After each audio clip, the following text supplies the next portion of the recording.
Halo guys, welcome back to my channel. Film berikutnya yang akan saya ceritakan berjudul Red Sparrow. Film ini menggunakan timeline masa depan di mana peradaban sudah sangat modern dan menggunakan teknologi-teknologi canggih. Pemeran utama dalam film ini bernama Yinny. Dia merupakan manusia bionik yang berusaha untuk menggulingkan penguasa bernama Ron. Hal tersebut disebabkan karena Ron memiliki niatan terselubung untuk merubah manusia menjadi robot. Siapakah Ron sebenarnya? Mampukah Yinny dan para pejuang lainnya menghentikan rencananya Ron? Langsung saja kita simak alurnya.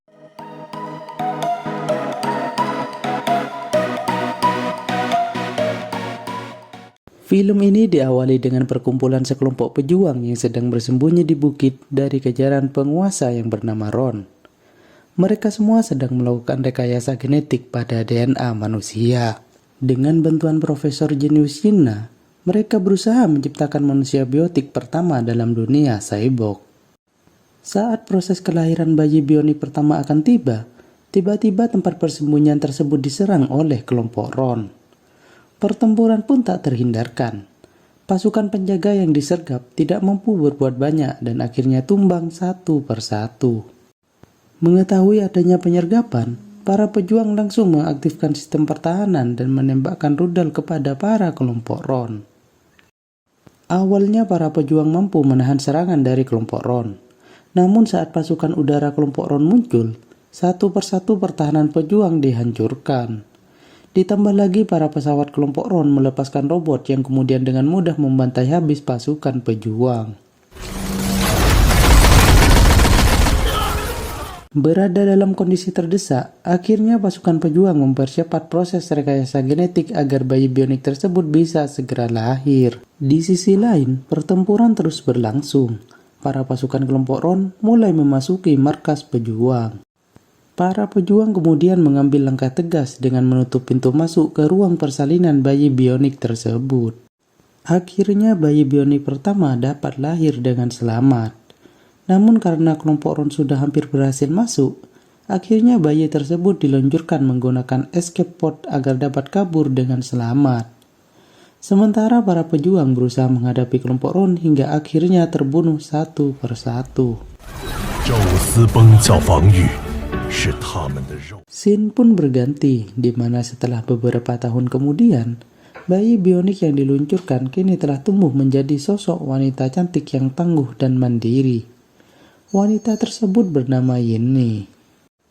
Yinny remaja tinggal di sebuah rumah bersama robot yang bernama Miku. Di kesehariannya, Yinny bertahan hidup dengan cara jual beli barang ilegal. Tak jarang dia menipu para pembeli dengan barang palsu, yang mengakibatkan dia dikeroyok. Namun berbekal rekayasa genetik yang dilakukan, dia memiliki kekuatan yang jauh di atas rata-rata, sehingga mampu menghajar para lawan dengan mudah. Lambat laun, Kapten kelompok Ron menemukan Yinny. Dia pun kemudian melaporkan kepada Ron. Ron kemudian meminta anak buahnya menangkap Yinny. Yinny kemudian ditangkap dan dibawa menggunakan mobil menuju markas kelompok Ron. Saat dalam perjalanan, Yinny berusaha memberontak dan menghajar para penjaga yang membawanya. Namun sayang perlawanannya sia-sia karena dalam kondisi terikat, dia dengan mudah dilumpuhkan. Yinny yang pingsan kemudian dibawa ke dalam ruang lab kelompok Ron. Di dalam lab, DNA Yinny diteliti, hingga akhirnya urutan DNA milik Yinny berhasil dipecahkan oleh kelompok Ron. Ron yang mendengar kabar tersebut langsung meminta kaptennya membawa sampel tersebut kepada Chula. Di tempat Chula, sang kapten memberikan sampel DNA dan meminta Chula untuk menemui Ron. Chula pun tampak senang dan langsung bergegas menuju tempat Ron.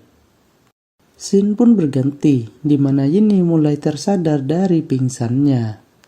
Dia kemudian dikagetkan oleh suara yang tiba-tiba memanggil namanya. Orang tersebut adalah Dimo, yang tak lain adalah asisten dari Yinna, ibu Yinny. Dimo kemudian menjelaskan semua hal yang terjadi di masa lalu kepada Yinny. Kemudian, Dimo mengaktifkan Pionik 2.0 di dalam diri Yinny.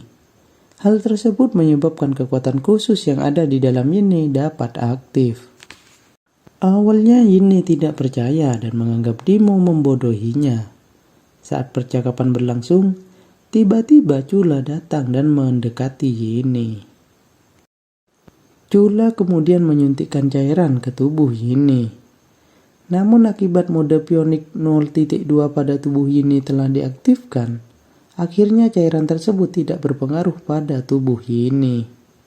Di sisi lain, sisa-sisa pejuang yang selamat mendapatkan kode tentang aktifnya mode pionik pada tubuh Yinni. Scene berganti, di mana Yinni dengan peningkatan kekuatan yang drastis berhasil kabur dan bertarung menghadapi pasukan Ron yang ada di dalam lab. Chula dan semua pasukan Ron kaget melihat kemampuan regenerasi Yinni yang sangat cepat. Selain itu, dengan kecepatan dan refleks yang sangat luar biasa, Yinni dengan mudah melumpuhkan semua pasukan kelompok Ron. Setelah pertarungan selesai, Yinni kemudian kabur dari markas Ron. Namun, di tengah jalan, energi Yinni mulai habis yang mengakibatkan dia pingsan seketika. Beruntung para pejuang berhasil menemukan Yinni dan membawanya kabur ke markas para pejuang. Yinni yang mulai sadar kemudian bertanya kepada Kuide tentang apa yang terjadi.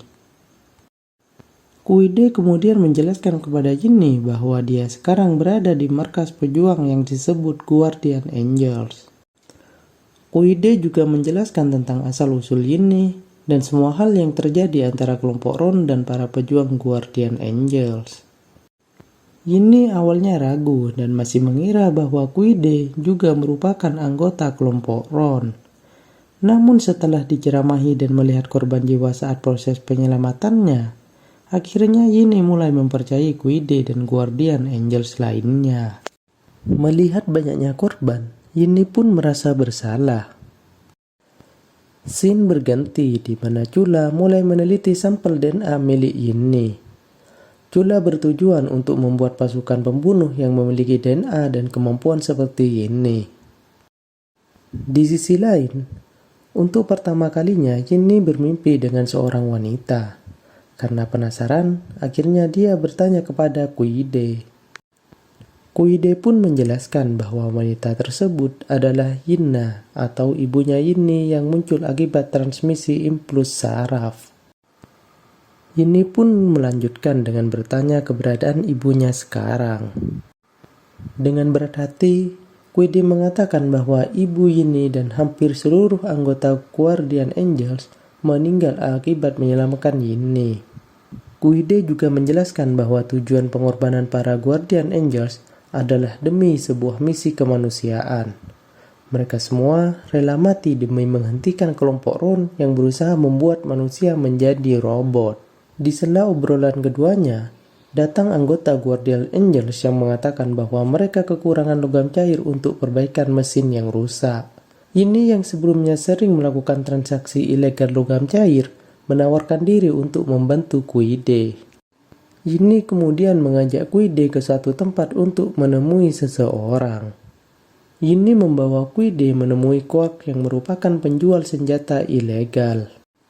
Melihat Yinni dalam masalah, Quark mencoba mempermainkan Yinni, sehingga terjadi perkelahian antar keduanya. Namun Yinni yang telah memiliki kemampuan tempur di atas rata-rata, dengan mudah mengalahkan Quark dan membawa logam cair yang dia cari. Di markas kelompok Ron, sang kapten melaporkan insiden hilangnya logam cair milik Quark oleh orang tak dikenal. Namun saat melihat wajah Ron, sang kapten tiba-tiba terkejut karena orang yang berada di hadapannya bukanlah Ron yang dia kenal. Ron kemudian mengatakan bahwa sebenarnya dia adalah robot yang memiliki kesadarannya sendiri dan menyamar menjadi Ron. Dia pun melanjutkan bahwa Ron asli telah dibunuh olehnya. Ron palsu juga mengatakan bahwa tujuannya selama ini adalah untuk menguasai dunia dan mengaturnya layaknya sebuah robot. Mendengar hal tersebut, sang kapten pun marah dan berusaha menembaknya. Namun sayang, dengan mudah Ron membunuh sang kapten. Ron kemudian menanyakan tentang pasukan pembunuhnya kepada Chula. Chula kemudian mengatakan bahwa pasukan pembunuhnya akan selesai dalam kurun waktu 5 hari. Scene berganti di mana Kuide mengatakan kepada Yinni bahwa urutan DNA-nya telah berhasil dipecahkan oleh kelompok Ron. Dan kini kelompok Ron telah menciptakan pasukan pembunuh menggunakan DNA Yinni untuk menaklukkan dunia. Mendengar hal tersebut, Yinni merasa bersalah karena akibat dirinya, kini kelompok Ron mulai dekat dengan ambisinya menguasai dunia. Kuide yang melihat hal tersebut kemudian berusaha meyakinkan Yinni dan mengatakan bahwa hal tersebut bukanlah kesalahannya. Di malam harinya, para pasukan Guardian Angels berkumpul. Mereka mendapatkan informasi bahwa pasukan pembunuh milik kelompok Ron mulai digandakan. Mereka pun mulai panik karena semua pasukan pembunuh tersebut memiliki kemampuan seperti Yinni. Yinni kemudian mengusulkan untuk menyerang markas kelompok Ron sebelum proses pembuatan pasukan pembunuh tersebut selesai. Di pagi harinya, para pasukan Guardian Angels mulai mengatur strategi untuk menyerang markas kelompok Ron. Semua persiapan pun mulai dilakukan. Yinni mulai berlatih dan berusaha meningkatkan kemampuannya. Di bawah pengawasan dan pelatihan Kuide, lambat laun kemampuan dan penguasaan mode pionik milik Yinni mulai meningkat. Tak lupa, Kuide dan pasukan Guardian Angels yang lain juga melakukan latihan fisik. Di malam hari sebelum penyerangan, pasukan-pasukan Guardian Angels mulai mempersiapkan senjata dan alat-alat lain yang dibutuhkan. Di sela-sela persiapan tersebut, Kuide dan para anggota Guardian Angels yang lain memberikan kejutan ulang tahun kepada Yinni. Yinni pun merasa sangat bahagia karena untuk pertama kalinya ulang tahunnya dirayakan. Namun kebahagiaan tersebut tidak berlangsung lama, karena tiba-tiba mereka diserang oleh beberapa pasukan Ron yang sedang menyamar. Pertempuran pun tak terelakkan. Beruntung pasukan Guardian Angels berhasil melumpuhkan para penyusup tersebut. Operasi penyerbuan pun dimulai. Setelah Kuide menyampaikan strateginya, mereka semua pun mulai berangkat. Pasukan Guardian Angels berhasil mengalahkan penjaga dan menyusup masuk ke dalam gedung. Namun tak butuh waktu lama, penyusupan mereka pun mulai diketahui oleh Ron. Namun Ron yang sudah percaya diri dengan kemampuannya, membiarkan pasukan Guardian Angels lolos hingga berhadapan langsung dengannya. Setelah bertemu dengan Yinni dan pasukan Guardian Angels lainnya, Ron mengajak Yinni bergabung dengannya. Tentu hal tersebut ditolak mentah-mentah oleh Yinni. Mendengar penolakan tersebut, Ron kemudian menghajar Yinni dan para pasukan Guardian Angels lainnya. Awalnya para pasukan Guardian Angels kesulitan menghadapi Ron.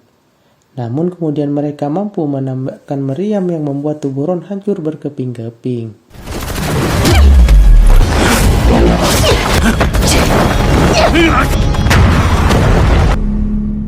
Saat mengira telah berhasil, tiba-tiba tubuh Ron berubah menjadi robot raksasa yang menyerupai laba-laba.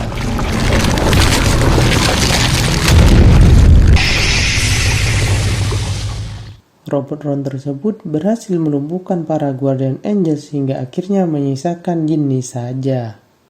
Di sisi lain, Kuide dan beberapa anggotanya menyerang lab Chula dan berusaha menghentikan pembuatan pasukan pembunuh massal milik Ron. Setelah pertempuran sengit, akhirnya Kuide berhasil melumpuhkan Chula dan pasukannya, serta berhasil menghentikan proses produksi pasukan pembunuh massal. Scene berganti di mana Yinni mulai kewalahan menghadapi robot Ron. Saat robot Ron ingin menembakkan laser kepada Yinni, tiba-tiba Migu datang dan menghadang tembakan tersebut. Akibatnya, Migu mati seketika. Melihat Migu yang mati di depan mata kepalanya, Yinni pun langsung marah. Hal tersebut mengakibatkan DNA yang berada di dalam tubuh Yinni berevolusi, hingga kemampuannya meningkat dengan sangat pesat. Yinni dengan kemampuan barunya berhasil menghajar robot Ron, hingga akhirnya robot Ron pun hancur seketika.